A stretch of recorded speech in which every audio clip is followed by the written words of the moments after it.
I was halfway through my third espresso when my phone buzzed. The screen read "Board Emergency" in crimson letters. It was 2:47 a.m. I frowned. Midnight strategy calls I'd expected. But at this hour, I tapped the notification.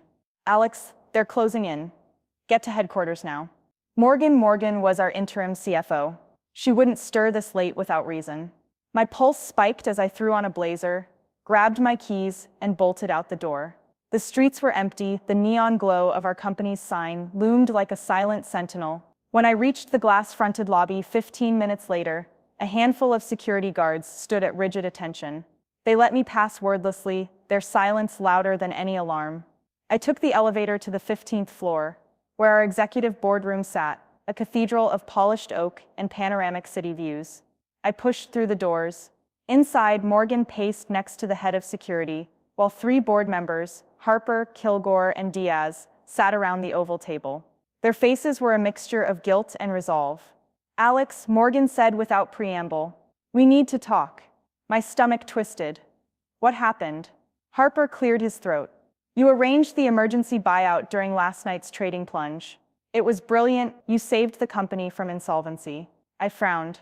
"Isn't that why you called me?" Diaz leaned forward. "Exactly. But there's more. After your proposal was executed, the board made some decisions." I sat, chest tight. "Decisions?" Kilgore spoke then, jaw set. "You're no longer on the board, Alex. We've handed over control to an external management firm. Effective immediately." My world tilted. "What? You can't." Harper raised a hand. "We can and we have. We're protecting the company's future. Trust us, this was the only way." My breath caught. I saved this company. I was the one who pledged my equity, rallied the investors, orchestrated the capital infusion. "You replaced me?" Morgan's eyes filled with tears. "You did everything right, Alex. But you were too close to the fire. We needed someone detached to steer the ship through the storm." Detached? Betrayal tasted bitter. Flashback 48 hours. I'd been in a conference call with Delta Securities when the market data flashed red. Our flagship product recall had tanked our stock. Conversations turned frantic. Investors threatened lawsuits. Creditors circled. It was a perfect storm, and as CEO, I felt the deck slipping beneath me. By dawn, I'd drafted an emergency buyout proposal. Leverage our remaining assets to inject fresh capital, buy out dissenting shareholders, and stabilize liquidity. It was risky. My own shares would be collateral, but necessary. I sent it to Morgan and the board at 6 a.m., then watched the sunrise with caffeine-fueled determination. By noon, global markets were reacting. Within hours, the deal was inked. I felt triumphant. I'd averted collapse. Then I returned to the office that evening, expecting praise, not poison. Back in the boardroom, I fought the spinning in my head. "You owe me an explanation." Harper clicked his tongue. "Explanation?" "We're explaining. The external firm has better crisis management credentials. They're insulated from personal entanglements." Insulated, my hands balled. "You think I was too emotional? Too invested?" "I risked everything." Diaz's lips twitched. "Precisely. You risked everything, your reputation, your personal finances. We can't have that level of volatility at the helm right now." So they feared me, feared that my passion could burn the company. But that passion was my lifeblood. Morgan stood. "I'll send your final board minutes." "I'm sorry, Alex. You deserve the truth." But the board agreed unanimously. I rose, voice low. "Unanimously? Did you even ask me? Did you consider the optics? The message it sends when the savior is cast aside." They'd thought of everything, except the loyalty I commanded within the ranks. I strode to the window. The city lights sprawled below like wounded fireflies. Kilgore called after me. "You'll have your severance." "It's generous." I pressed my forehead to the glass. "Don't patronize me." I turned. "One more thing. Notify the investors. Tell them I'm stepping down. But do it my way." I exhaled, steely calm. "You'll discover there's more to lose if you bury the golden goose." They exchanged uneasy looks. I walked out, shoulders squared. The hallway lights felt harsh. No longer a sanctuary, but a corridor of exile.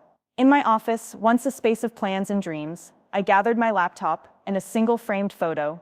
Me and the core team celebrating our IPO. I'd built this from the basement of my college apartment to a multinational enterprise. And now they'd cast me out in the moment of crisis. My phone buzzed. The external management firm's liaison, Charlotte, who would soon command the ship I'd saved. Her curt message, "Welcome aboard. Please come to HQ tomorrow at 8 a.m. to begin the transition brief." She didn't know I was the architect of the bridge they'd cross. The irony stung. I sat at my desk, jaw clenched. The emergency buyout had been my gambit. They'd thought the jackpot mine. But now I realized the true game had only begun. That night, in the back booth of Blackwater Cafe, our favorite low-key haunt, I met with Nadia, head of product development and one of the few board members who'd opposed my removal. She slid into the seat across. Her expression was a mix of anger and sorrow. "They blindsided you." I nodded, stirring my tea. "Why?" She bit her lip. "They're afraid. They think an outsider with no emotional stakes will play it safe while the storm rages." "Safe," I scoffed. "In turbulent seas, safe is the iceberg that sinks you." Nadia leaned in. "You need allies. Loyal allies. The core team still believes in you. They resent the external firm already. People will follow you if you show leadership." Leadership? I'd just lost my title, my board seat, my power. But perhaps power was more than a plaque on the wall. "What's your plan?"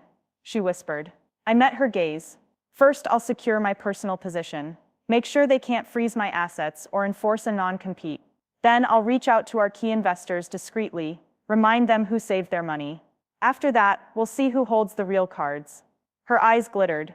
"Count me in." I smiled, small but fierce. "I was hoping you would." 2 days later, I walked into my lawyer's office, a loft with exposed brick and heavy wooden beams. Emma Marquez, expert in corporate renegotiations, greeted me with a knowing look.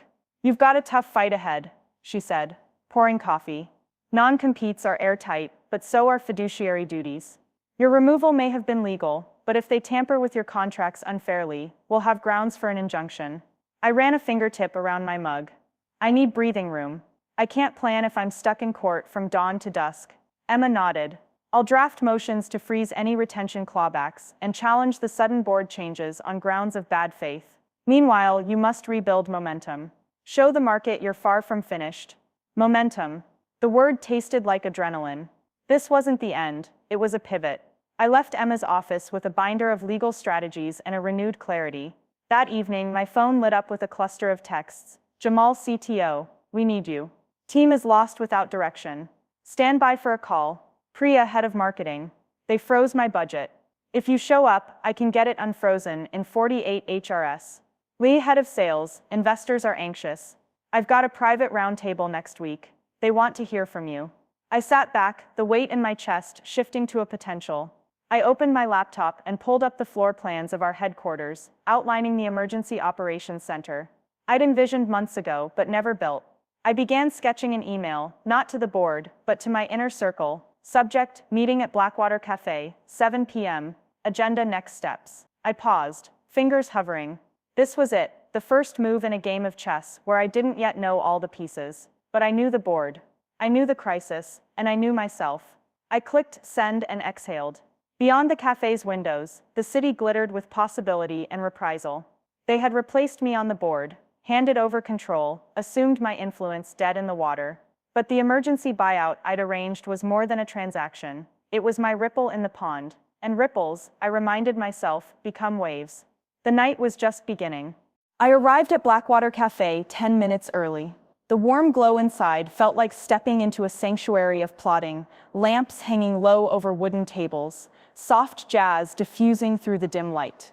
Nadia was already there, nursing a matcha latte. Jamal slipped in next, looking exhausted but determined.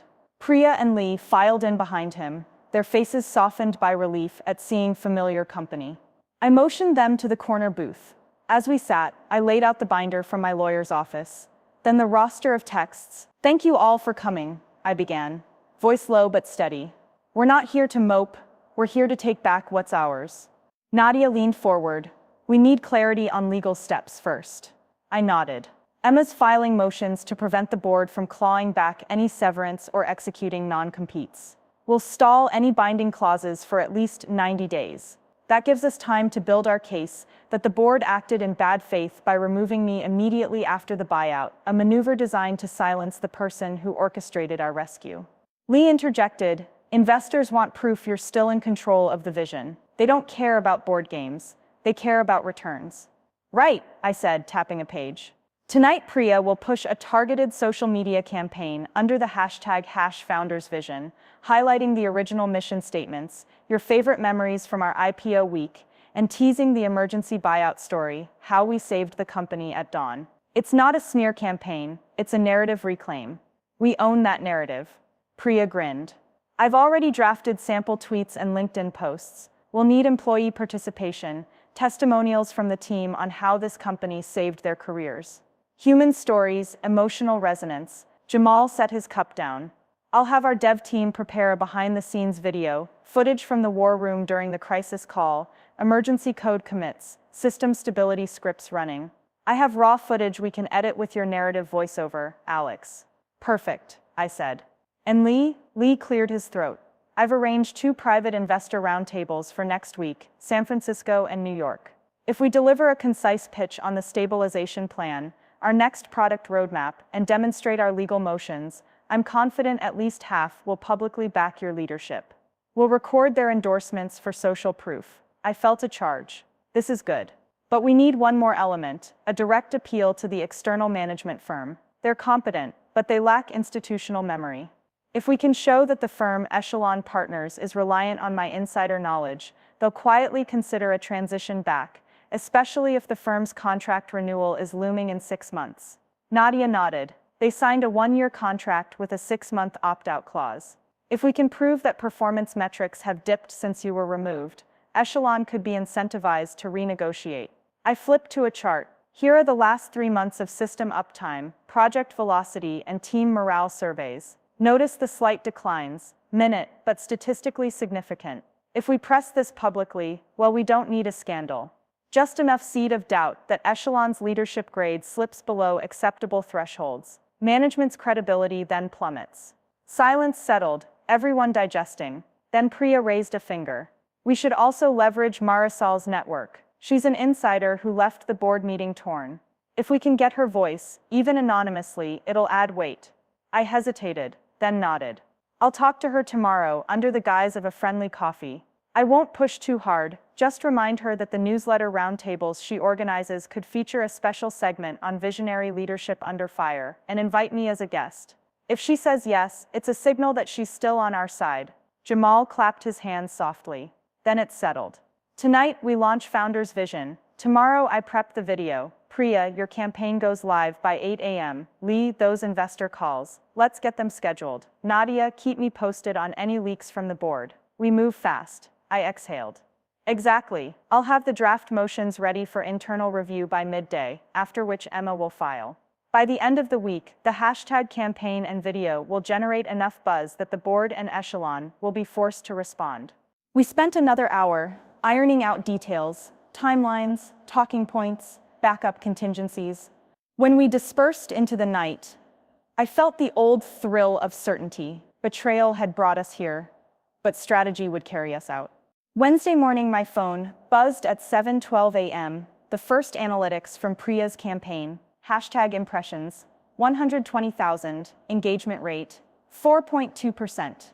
Top tweets from our engineers, marketing specialists, and even a few junior interns.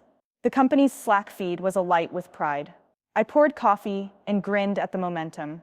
At 9 a.m., I slipped into the cafe where Marisol held her newsletter planning meeting. She looked surprised but welcomed me. Over lattes, I complimented her recent piece on sustainable innovation, then casually asked about the next issue's theme. She mentioned the Leadership Summit and floated the idea of a roundtable feature. I suggested the segment on leadership under crisis and said, "I'd love to share my experience rescuing Polaris. Do you think a guest spot would work?" Her eyes flickered. She paused, setting her mug down. "That could be powerful. I'll pitch it. No promises, but I'll fight for it." I smiled, letting the gratitude show. "Thank you." This was the olive branch I needed, cover under her credibility. Thursday afternoon, Echelon Partners' London office called. I stepped into an empty conference room. On speaker, the lead consultant, Mr. Stanton, cleared his throat. Alex, we've seen Hash Founder's vision trending. It's impactful. We're reviewing the performance metrics you highlighted. The board will want to discuss potential extensions to our contract next month. Perhaps you and I could have a conversation about the path forward. His tone was cautious, respectful. I replied, absolutely. I'd welcome the chance to collaborate with you on a comprehensive transition plan. Let's meet next Tuesday. A small victory, they'd invited me back to the table. If I showed up armed with numbers and endorsements, I could negotiate a turf-sharing arrangement, my vision, their execution. Friday evening, Lee's investor roundtable in New York went off without a hitch. I dialed in via secure video feed and delivered my pitch, a concise, data-driven narrative of last week's crisis management, rooted in my original buyout plan, followed by the strategic roadmap, emerging markets, lean product iterations, and digital-first engagement. At the end, I said, I appreciate the board's tough decisions, but as the architect of this company's rescue, I stand ready to guide our next chapter, if you'll have me. The virtual room filled with nods, applause emojis, and chat messages. Leadership we can trust. Bring Alex back. Signed 20% shareholder. Lee texted afterward, we've got commitments from 4 investors totaling $50 million in additional equity contingent on you returning to an operational role. The others will follow. Saturday morning, I arrived at the headquarters lobby, keycard in hand, courtesy of a security override negotiated by Jamal. The guards gave me curious looks, but let me pass. The glass doors of the executive suite swung open. There waiting were Harper, Kilgore, and Diaz, faces drawn. I nodded politely. Good morning. Harper cleared his throat. Alex, about your motions. We've received notice from Emma. Also from Amex and TechBridge Capital. They're refusing to provide further funding unless your name is added back to the board. Kilgore swallowed. There's also chatter online, media outlets picking up Hash Founder's vision. We've been forced to address it internally. I offered a small, calm smile. I'm sorry you underestimated the ripple effect of a company's origin story, but you'll find the shareholders are much more persuasive than an external firm. Harper looked at Diaz, then back at me. What do you want? I stepped forward. I want my seat back, and I want co-leadership with Morgan until the summit. In return, I'll ensure Echelon gets their contract renewed, because we'll show that our hybrid leadership model drives better performance than having a detached firm in sole control. Silence, thick and electrified. Then Diaz exhaled.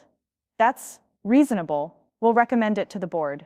Monday morning, 7 days later, the board convened. Morgan and I walked in together, side by side, equal footing. The external consultants from Echelon sat along the far wall, notebooks in hand. I felt the familiar hum of the projector, the scent of polished wood. Harper spoke first. We've considered Alex's proposal. The investors demand it. Echelon's performance metrics have slipped by 5% in project velocity. We believe a power-sharing arrangement will stabilize operations. The lead consultant from Echelon nodded. We're open to a dual CEO model, contingent on performance review at the annual summit. I turned to the board. I appreciate your willingness. Together, Morgan and I will drive Polaris through this crisis and beyond. Thank you for trusting in the vision again. A single clap rippled through the room, then more. As I sat down, I caught Priya's thumbs up across the room, Jamal's relieved grin, Nadia's proud nod. The chairs felt softened, the air reconciling. Outside the window, the city stretched toward tomorrow. Epilogue that evening, I stood on stage at the annual leadership summit, Morgan at my side. Behind us, the packed auditorium shimmered. Colleagues, investors, partners, lights dimmed, then focused on the projection. Vision 2030. A story of crisis, collaboration, and comeback. I turned to the audience, heart steady. Thank you for being here. A week ago, this company faced its darkest hour. And through unity, courage, and relentless drive, we didn't just survive. We redefined what it means to lead under fire. Thunderous applause filled the hall. I glanced at Morgan, then at the faces I'd fought for, each eye reflecting my own journey from silent savior to vocal leader. As the ovation roared, I understood, power isn't given, it's earned, leveraged, and reclaimed. And while the board may replace seats and shift pieces, the true heartbeat of an organization lies in its people, its story, and the vision that refuses to be silenced. My journey had begun with betrayal and quiet strategy. It ended, at least for now, with shared victory and a roar that would echo into every boardroom, every factory floor, and every corner of Polaris Innovations. Because in the end, real leadership is not about titles. It's about the relentless pursuit of a vision and the courage to reclaim it when others doubt your worth. And that story, our story, had only just begun.